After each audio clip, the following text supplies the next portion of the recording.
Hey everybody, welcome back to DIY Dell. Today we're diving into the world of temperature scales, Fahrenheit and Celsius. You ever wondered why some countries use Fahrenheit while others use Celsius? Well, we get you covered. In this video we'll explore the differences between Fahrenheit and Celsius and help you make sense of it all. Let's start with Fahrenheit, a temperature scale commonly used in the United States. Water freezes at 32 degrees Fahrenheit and boils at 212 degrees Fahrenheit.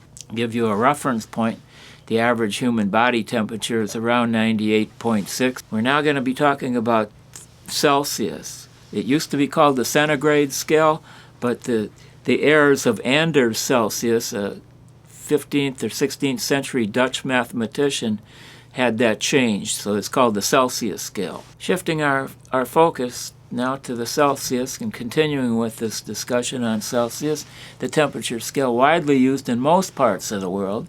In this scale, water freezes at 0 degrees Celsius and boils at 100 degrees Celsius. Interestingly, the average human body is approximately 37 degrees Celsius. Converting Fahrenheit and Celsius, well, I usually use an equation. It's F equals 1.8 C plus 32. So I know at minus 40, if you want to check out the formula, at minus 40, both scales are the same. So F equals 1.8 C, that would be, I think, 72, and then, what did I say, minus 32.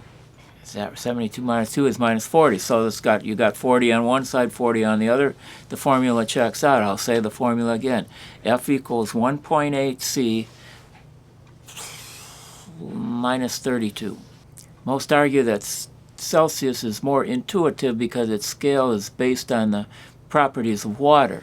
Others appreciate Fahrenheit for its finer granularity in measuring everyday temperatures.